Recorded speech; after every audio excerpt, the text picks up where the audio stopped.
Fala, maratonistas, beleza? Meu nome é Iago e sejam bem-vindos a mais um vídeo aqui no canal. E galerinha, a gente tá se aproximando do final do ano. E isso quer dizer Natal, ceia, virada de ano, coisas novas, muita paz, muito amor. E agora eu pergunto a vocês, nessa vibe de ano novo, qual é o tipo de filme que se enquadra dentro desse universo aí que a gente tá agora? Exatamente, filme de terror. Tudo bem. E aí foi por conta desse pensamento que a Cineflix me convidou para poder conferir o filme Feriado Sangrento.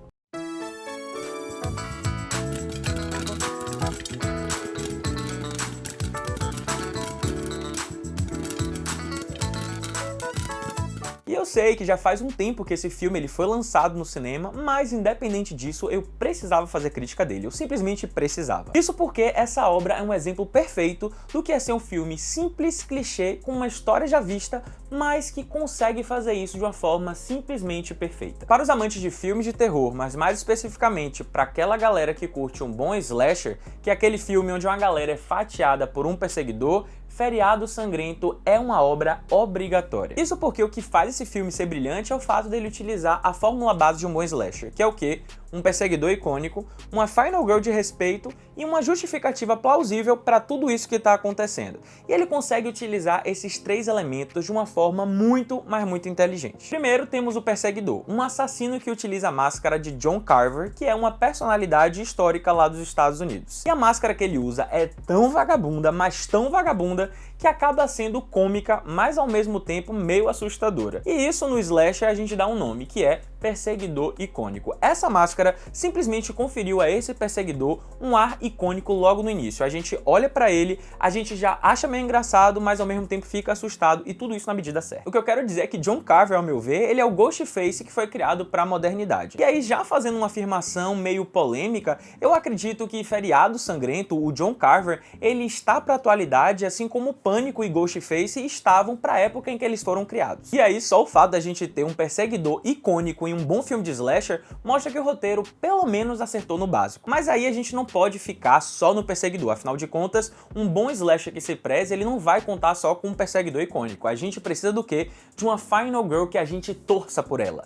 E nesse caso, a final girl foi chamada de Jéssica. E por quê? E por que que Jéssica ela é uma boa final girl? Eu vou dizer pra vocês. Porque Jéssica é gente como a gente. Sabe, a gente fica cansado de ver filmes de slashers aí que colocam a final girl, colocam a protagonista como sendo uma pessoa muito estúpida que faz todas as escolhas erradas e que ninguém nunca faria. Nesse filme não. Claro que Jéssica vai ter algumas escolhas que a gente vai dizer, cara, isso não faz sentido, mas aí é pelo bem da história e aí eu vou passar um pouquinho de pano. Quando é pelo bem da história eu vou passar um pouquinho de pano. Mas de forma geral, Jéssica ela tem escolhas muito plausíveis, muito sensatas, que seriam coisas que todos nós faríamos. E aí o fato da gente conseguir se relacionar com Jéssica, de dizer assim, nossa, eu faria isso, eu também faria isso, eu também sairia correndo, eu também sairia gritando, eu também ligaria. Só o fato da gente se relacionar com ela faz com que a gente torça por ela e que a gente escolha ela realmente como a nossa final girl e aí faça com que ela bata de frente com esse perseguidor icônico aí que foi criado. Só que aí assim, a gente tem dois pontos aí muito positivos. A gente tem a final girl muito boa,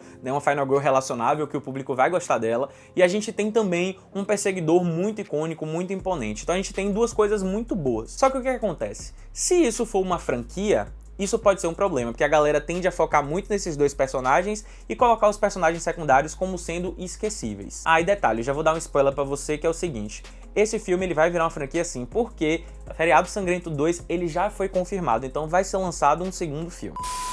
Mas voltando ao que a gente estava falando, é o seguinte: se a gente tem dois personagens muito bons e o roteiro ele esquece de desenvolver outros personagens, a história ela não fica tão interessante e pode acabar correndo o risco de uma franquia ser prejudicada. Veja Pânico, por exemplo. Pânico acabou cuspindo tanto no prato que comeu, né? Fez com que a nossa Neve Campbell ela sumisse da história, colocou outras protagonistas que foram muito boas, mas por uma sucessão de eventos, o novo filme de Pânico vai ter que ser um reboot da franquia, porque eles não conseguiram criar outros personagens interessantes para poder sustentar a história. Podia ser que esse filme Feriado Sangrento ele acabasse indo pela mesma seara e não desenvolvesse personagens suficientes e interessantes para o público. Mas, por incrível que pareça, a gente vai ter personagens interessantes. Claro que partindo-se do pressuposto que é um bom slasher, a gente vai ter que ter aqueles personagens que são caricatos, aqueles personagens que estão estereotipados. Por exemplo, a loira burra, os jogadores que são vazios e também também são muito burros e, claro, um triângulo amoroso. Porque filme de respeito tem que ter um triângulo amoroso. A gente sabe que triângulo amoroso vende. Veja aí Crepúsculo, por exemplo. Vende demais. Então a gente precisava de tudo isso. E aí o fato da gente ter esses personagens caricatos, mas com relevância e tempo de tela, pelo menos quase todos com tempo de tela, fazem com que eles sejam relevantes, né, como eu falei, mas mais do que isso, que eles possam ser colocados aí na lista de suspeitos. Porque normalmente nesses filmes de slash a gente já pega e faz assim, essa galera aqui não é, essa galera tá aqui pra poder morrer. E nesse filme não, a gente sabe que tem um ou outro que vai estar ali pra morrer, mas de resto, todo mundo ali parece suspeito e todo mundo parece que tem motivos plausíveis pra poder cometer os assassinatos. E aí, já que eu falei de motivo, a gente vai pro terceiro ponto, né? A gente teve o perseguidor icônico, a Final Girl, e agora a gente tem que ter a justificativa plausível. Galera, esse filme vai acontecer numa das justificativas mais loucas e mais caóticas que eu já vi nos últimos anos, mas que dá muito certo, que é tudo vai acontecer por conta de uma noite de Black Friday. Sim, a galera nos Estados Unidos vai se estapear para poder conseguir máquinas de waffle. Então o início ele vai ser muito controverso, ele vai ser muito louco e me lembrou muito a atmosfera de Pânico 1. Lá no Pânico 1, quando a gente viu Drew Barrymore começando o filme, a gente imaginou que ela fosse a nossa Final Girl, que ela fosse a protagonista. E aí simplesmente nada disso. O filme te dá um tapa na cara e diz, querido, não vai ser isso. E Feriado Sangrento ele vai fazer a mesma coisa. A gente começa com um filme totalmente caótico, a gente acha que ele vai por um lado e aí ele vai por outro e dá super certo. E claro que se eu tô falando tudo isso, o crédito ele tem que ser e deve ser do diretor e roteirista desse filme, que é Eli Roth. O cara ele consegue fazer uma história que é muito clichê, que já foi contada, que a gente já viu em vários outros filmes, mas que é simplesmente deliciosa de assistir. E eu acho que o motivo disso tudo é o fato de que a história ela não se leva a sério. O roteiro ele não se leva a sério em nenhum momento. Ele não quer ser um filme incrível e maravilhoso, ele apenas quer ser uma experiência divertida e frenética para quem tá assistindo. E pelo fato dele conseguir ser uma experiência divertida e frenética e fazer isso muito bem,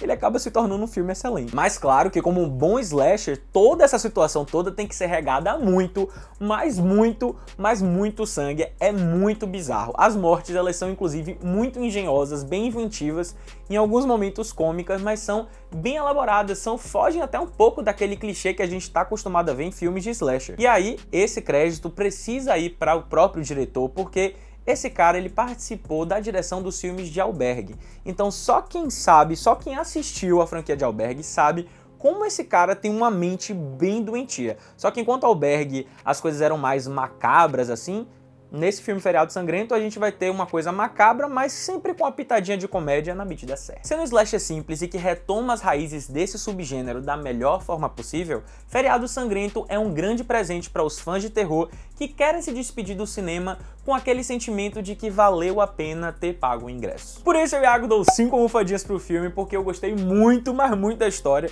Eu realmente fui para o cinema sem nenhum tipo de expectativa, eu achei que o filme seria ruim, mas ele me surpreendeu demais de uma forma muito positiva. Eu tô muito ansioso para poder ver o que é que John Carver vai fazer nessa continuação, as novas mortes, como é que essa história ela vai ser desenrolada, porque tem muita coisa aí para poder ser desenrolada, sem contar no fato de que esse filme conseguiu me arrancar muitas, mas muitas gargalhadas e também vários suspiros de tensão e de surpresa, porque realmente tem muita coisa interessante nesse filme. Então é isso, galera, o vídeo tá acabando, eu espero muito que vocês tenham gostado. Se você ainda não curtiu o vídeo, curte agora, se inscreve no canal e ativa o sininho para não perder nenhuma notificação. Então é isso, valeu!